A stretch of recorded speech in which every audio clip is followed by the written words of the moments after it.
pagándote más, tú verás. Decía que en muchos casos son freelance los que cubren esa información, no están en plantilla, y otras veces, muchas, se recurre a las agencias de información. Entramos en materia y después de dar la bienvenida a Mar, Javier, Ángeles, podemos lanzar para comenzar. Mar, ¿realmente en este momento interesa la información internacional? ¿Hasta qué punto interesa la información internacional? Y si hay interés en que esa información a veces no llegue. Tú has vivido una experiencia de la que no vamos a hablar. Ayer decía Ricardo que era un accidente laboral. ¿En estos momentos interesa la información internacional? A ver, bueno, en general, lo primero que diré es que yo creo que es un mercado que no se expande. Es decir, así como hay otros mercados dentro del periodismo, como digamos la prensa la prensa económica, la prensa deportiva o la prensa, digamos, de sociedad, de populares, un mercado que está en expansión. Yo creo que desde que los que estamos aquí nos graduamos de la universidad, digamos que es un mercado que no tienen lugares para que los periodistas que nos queremos especializar en esto se desarrollen. Es decir, ahí vamos a contabilizar 3-4 diarios en Madrid, 2 diarios en Barcelona, quizás uno en Bilbao, 3 emisoras de radio de peso, una cadena de televisión y alguna autonómica. Pero para de contar, el resto digamos que son medios que para ellos la información internacional es algo secundario, recurren a agencias y no cuentan con una plantilla corresponsal. Entonces, eso es un hándicap. Yo creo que para la gente que queremos hacer internacional, yo siempre que he ido a las universidades he preguntado, bueno, ¿quién quiere ser corresponsal de guerra? En los primeros cursos me levanta la mano la mitad de la clase y les digo, bueno, pues vais a tener que sudar mucho porque el mercado es este. Contabilizamos, o sea, el mercado en España es esto. Y entre todos estos medios, probablemente a lo mejor habrá 100 puestos de trabajo, 100 y pico, quizás, no sé, 200. Quizás menos. Entonces, eso es un hándicap. Un segundo hándicap es que somos un país que pese a tener una lengua muy potente como es el español, pese a tener un mercado compuesto por centenares de millones de personas, nuestro mercado, por ejemplo, difiere muchísimo del anglosajón. El anglosajón es un mercado tremendamente integrado. El periodismo en inglés, podemos encontrar periodistas británicos que trabajan para medios norteamericanos. Trabajar para The Guardian es prácticamente un diario como Los Angeles Times, lo ve como una competencia directa. Esto en español, pese a que tenemos una lengua que nos une a todos, pues no existe. Entonces, es decir, no hay movilidad entre los grandes medios que trabajan en América Latina, que trabajan en México, en Mercurio, en Santiago de Chile, o La Nación o Clarín en Buenos Aires y la prensa española, ¿no? O sea, hay poca digamos, fluidez entre esto. Entonces, bueno, desgraciadamente, y estamos en un país en el cual no interesa demasiado la formación internacional en comparación con otros países como Francia, evidentemente el Reino Unido, Estados Unidos, incluso países de nuestras dimensiones como Italia, ¿no? O sea, las ventas de libros sobre política internacional que podemos publicar en español, o sea, pues un libro estupendo que hizo Mónica Bernabé sobre Afganistán, pues bueno, pues las ventas ranquean mucho y siempre difieren en bastantes miles a las ventas que un libro equivalente tendría en la prensa, en un mercado como el francés. Dicho esto, es la mejor profesión del mundo, al menos yo creo para los tres que estamos aquí, dedicarse internacional. Y el esfuerzo, y si hay ganas, se sale adelante, ¿no? Yo voy a citar 2 ejemplos de periodistas que me parecen que son de la nueva generación, que se han conseguido, pese a las grandes dificultades, abrirse camino. Trabajan para el periódico en el que trabajo, es el periódico de Cataluña.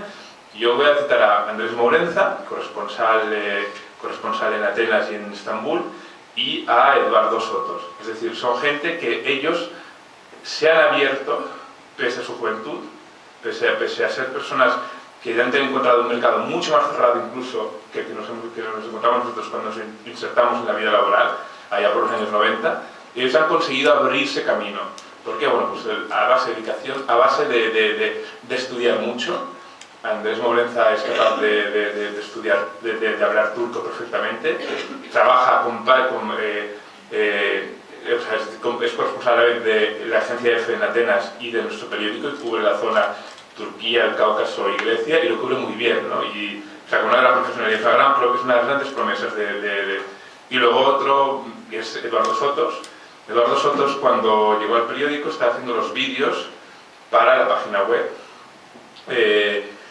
Resulta que Eduardo Sotos estuvo en Turquía, vivió en Noruega, y coincidió que hubo un atentado en Noruega donde murieron decenas de adolescentes en la isla de Utoya, como todos bien recordáis, y enseguida él se hizo disponible para que la persona que fue enviada a Utoya gozara del apoyo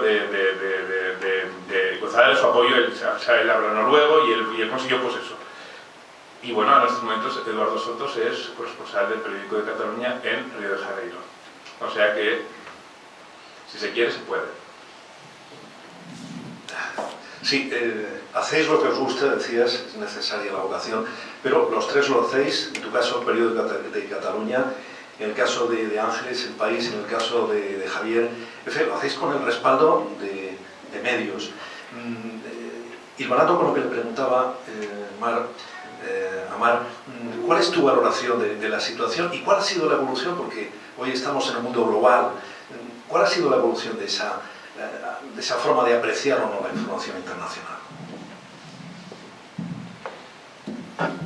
Sí, lo primero respecto a lo que es la información internacional y el interés hacia ello, yo tengo la percepción desde que entré en esta profesión de que siempre ha sido un tema minoritario.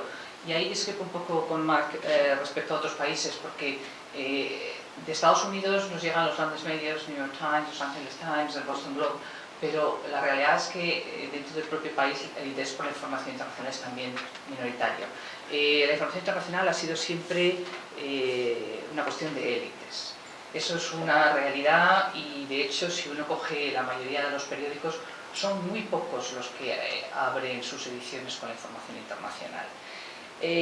Dicho esto, paralelamente la información internacional ha sido un distintivo de prestigio. Es decir, no ha habido o no hay un gran periódico o un gran medio de relieve internacional que no dé importancia a esa información.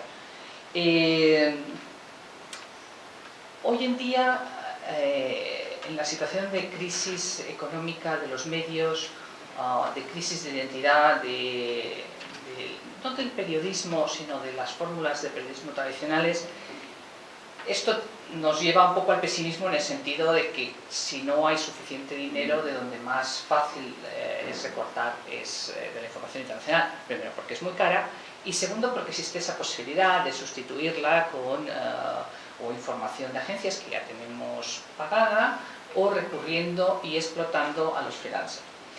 Pero hay un elemento que, sin embargo, a mí me parece positivo, y es que se están difuminando los límites entre lo que es información internacional y lo que es información nacional, local o como queramos llamar. Un ejemplo claro lo tenemos en la información de la Unión Europea. Cuando yo entré en el país hace 22, 24 años, la información sobre la Unión Europea era algo claramente del dominio de internacional. Hoy en día la información sobre la Unión Europea es parte de la información que nos interesa como país. En otras zonas del mundo donde hay grupos regionales que se están formando empieza a pasar lo mismo. Y además cada vez, yo creo que todo el mundo es más consciente de lo que pasa en la otra parte del globo, tiene repercusiones en nuestro propio país. Entonces, en ese aspecto hay, si acaso, un pequeño elemento de optimismo en el que incluso quienes no se han interesado por la información internacional o quien puede verle menos inmediatez, menos beneficio, bueno, llegan momentos, quizá el ejemplo más claro es el 11S, por las enormes repercusiones, en las que la información internacional se nos mete en casa y es parte de lo que nos afecta muy directamente. Una de las cuestiones bajando al terreno, a que estamos en una universidad, que sois estudiantes de periodismo y muchos estáis quizá interesados por la información internacional, una de las cuestiones que a mí me parecen problemáticas de esta profesión es que tendemos a idealizarla mucho. Porque hay esa dosis de vocación, porque es verdad que trabajar de periodista, sobre todo en el terreno internacional, no es como hacer un trabajo de oficina de 9 a 3 y de 4 a 7. Eso nos lleva, y quizá es inevitable, a idealizar el trabajo que realizamos, y en particular cuando se realiza en circunstancias de conflicto, en circunstancias difíciles. En España, porque como es habitual en otros terrenos, también en esto hemos llegado un poco más tarde que los demás, quizá con honrosas excepciones como la de Enrique Meneses, que ha sido objeto de la charla anterior, de la ponencia anterior. Cuando hemos llegado a la información internacional, que ha sido de forma significativa después de la democracia, después no del 75 cuando recuperamos la democracia, sino quizá de los años 80, cuando dejamos de centrarnos tanto en los problemas internos, hemos pensado que éramos casi los únicos que cubríamos la información en el mundo. Y hemos idealizado sobre todo y particularmente la idea del corresponsal de guerra. Da la sensación de que si uno no cubre una guerra, casi no es periodista. A mí me ha llegado a molestar tanto esta exageración, que incluso he pedido en algunas ocasiones que se cambie un poco mi currículum, y lo sabe Aurelio, que se lo pedí, porque al final se convertía en una enumeración de guerras, y me parece tristísimo que en una profesión tan apasionante y tan bonita como esta, lo único que seamos capaces de contar guerras. Cuando además, a veces, o por lo menos en mi experiencia, lo más difícil al final es contar la paz. Es contar lo que pasa cuando la guerra se aleja de los focos de las televisiones y se supone que viene la paz, pero no viene la paz. Vienen momentos de inestabilidad, momentos de mucha violencia, pero ya no hay ese interés, porque ya no tenemos tropas en Irak, porque ya nos hemos cansado de oír hablar de las protestas en Yemen, en Siria, en Bahrein, porque ya se hace muy aburrido las protestas de Miranda en el Cairo. Y esto lleva a que pase lo que contaba Marc, de que vayas a una clase y la mitad de la gente quiere ser corresponsal de guerra. ¡Qué horror! Es que tenemos vocación de soldados. Yo personalmente lo que siempre he querido contar son procesos de transformación. Lo que siempre he querido contar es lo que le pasa a la gente. Desgraciadamente, en la zona del mundo en la que me ha tocado o he querido especializarme, hay muchas guerras. Y también tienes que contar la guerra. Pero creo que deberíamos centrarnos más en prepararnos para ser capaces de entender los procesos políticos, para hablar los idiomas de los países que vamos a cubrir. En ese sentido, los ejemplos que ponía Marc y otros muchos creo que pueden y deben animarnos. Yo en los últimos 2-3 años he conocido, porque me llaman, porque me piden pistas o ayuda, a un puñado de jóvenes colegas vuestros y nuestros que con gran entusiasmo están yendo a los sitios, están haciendo cosas poco a poco, con muchísimas dificultades, porque no es un momento precisamente fácil. Estoy pensando Javier Triana, que se acaba de instalar en Filipinas, dejando un trabajo relativamente confortable, supongo, con la agencia de Nairobi. Estoy pensando en Sergi Altaville, que acabo de coincidir con él en Afganistán. Estoy pensando en Diego Sánchez de Barra, que hace unas fotografías fabulosas y lo he conocido en Pakistán, hasta tal punto que ahora acabo de ver un par de trabajos suyos en el New York Times. Es decir, la gente que trabaja en serio lo consigue, pero es mucho más difícil. Es mucho más difícil que cuando empezamos nosotros y muchísimo más difícil que cuando empezó Enrique Meneses. Para él era difícil entender que estuvierais desanimados. Para mí no es difícil entenderlo, porque sé que ahora es más complicado. Y porque además, no nos engañemos, ahora somos más.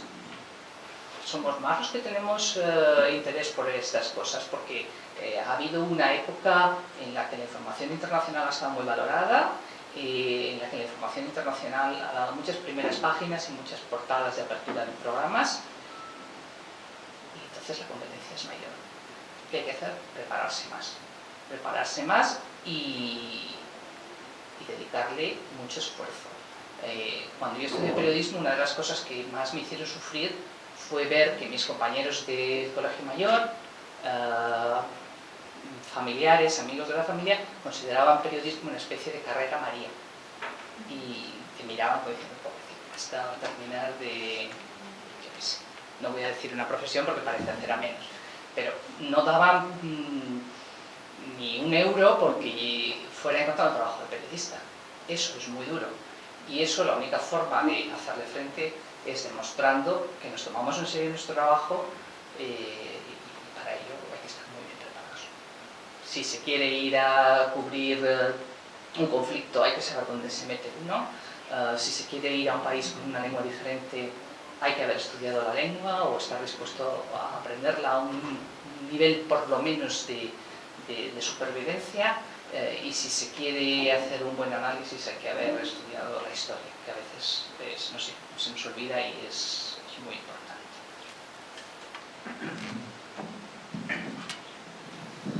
Javier, nos gustaría conocer tu punto de vista sobre esta cuestión. Se ha dicho que el periodismo internacional es cosa de élites.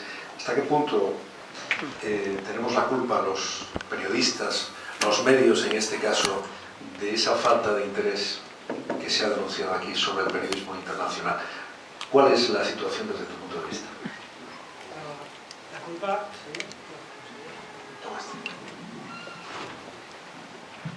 La culpa es nuestra porque nos hemos convertido en algo muy aburrido. Hacemos un periodismo muy aburrido desde hace mucho tiempo, que se dedica solo a declaraciones, y hemos dejado de contar historias que hay sobre el terreno, y nos preocupa el periodismo de dijo, respondió, declaraciones, políticos, y estamos todo el día leyendo declaraciones de políticos, estamos todo el día escuchando lo que dijo el tertuliano, y no escuchamos la voz de la calle desde hace mucho tiempo. Y cuando no contamos la voz de la calle, la gente está aburrida de escuchar al mismo político, está aburrida de escuchar al mismo tertuliano, está aburrida de escuchar la misma noticia en el boletín de radio, que en el periódico, que en la televisión, y no salimos a la calle, yo acabo de llegar de Jerusalén, donde me movieron, donde tuve la fortuna de ir hace 4 meses, y he entrado a la agencia EFE, en ese nuevo edificio que tenemos recién estrenado, y me decía la gente, anda, estás moreno. Y digo, claro, porque yo salgo a la calle. ¿Entiendes? Estoy moreno porque salgo a la calle y tratamos de contar. Pero quiero recuperar un momento el hilo de lo que han dicho, porque hemos dejado un aire de pesimismo, y yo quiero romper una lanza porque este simposio, o como se llame, ha sido sobre la importancia de los medios públicos, de la información pública, y yo quiero contar un poco la importancia de la agencia EFE en la información internacional. No en general, sino en la información internacional, porque probablemente para casi todos los que estáis aquí, mi cara y mi nombre sean menos conocidos de todos los demás, a pesar de que yo también llevo 20 años haciendo información internacional en Oriente Medio, ¿no? ¿Y por qué? Porque yo trabajo no bajo el nombre de Javier Martín, sino trabajo bajo el nombre de la agencia EFE. En muy pocas ocasiones mi nombre va junto a la información, suele ir que es lo que ven los periodistas, 2 letras, que es JM, y eso significa que detrás de ese teletipo o esa crónica, pues estoy yo, ¿no? ¿Por qué quiero defender a la agencia EFE? Porque estamos hablando, dice Marc, que cuántos periodistas o cuántas posibilidades hay de ser periodista internacional. Y evidentemente hay muy pocas, muy pocas. Pero, por ejemplo, en la agencia EFE en Jerusalén somos 8 periodistas. Estamos 8 periodistas trabajando. Yo tengo a 7 personas a mi cargo. Hay 4 chavales españoles que llevan allí una temporada. Tengo otra chica que... Pues saco.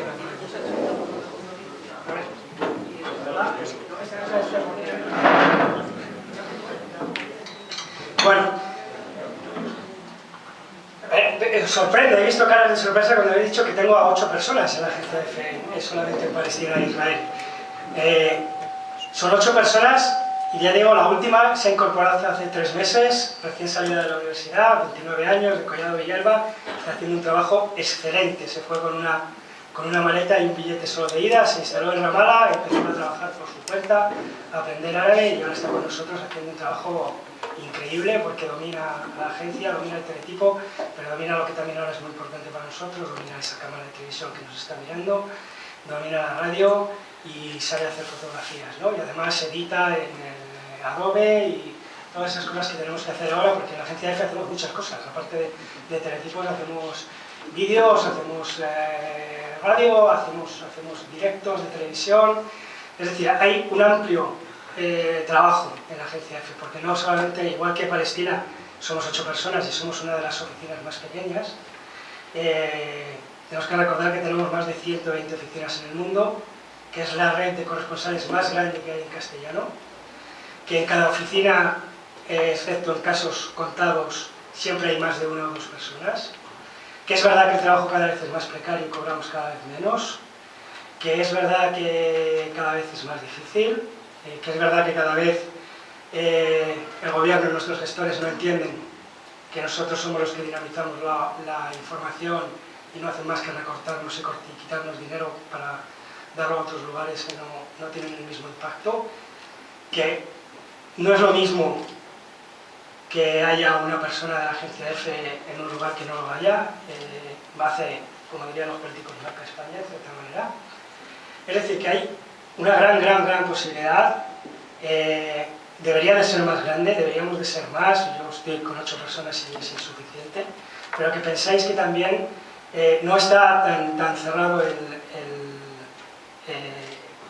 el mercado, que hay todo un mercado muy grande, que porque no veamos la información internacional reflejada en los medios españoles es por lo que os he dicho, porque hacemos en España un periodismo muy aburrido y está siempre en prioridad nacional, a pesar de que sea la misma declaración que ha hecho el mismo político desde hace 3 días, a pesar de que durante 10 días tengamos que abrir un programa de televisión con un asesinato en León, a pesar de que no hay nada nuevo, sino simplemente seguir y seguir y seguir, cuando están pasando miles de cosas mucho más importantes en el mundo, y que afortunadamente, yo lo veo día a día, los teletipos y la información que nosotros hacemos de internacional tiene un reflejo fantástico en América Latina.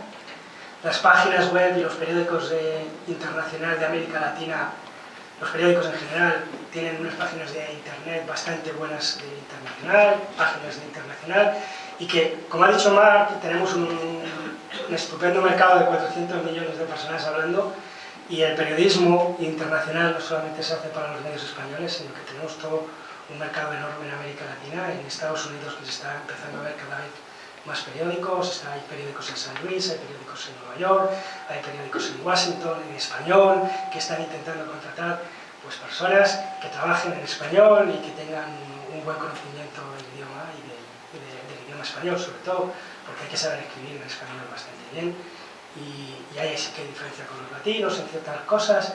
Es decir, que creo que hay una crisis y que hay que seguir hablando de la crisis para que nos hagan caso y no nos sigan recortando, pero que también hay toda una ventana abierta que debemos aprovechar.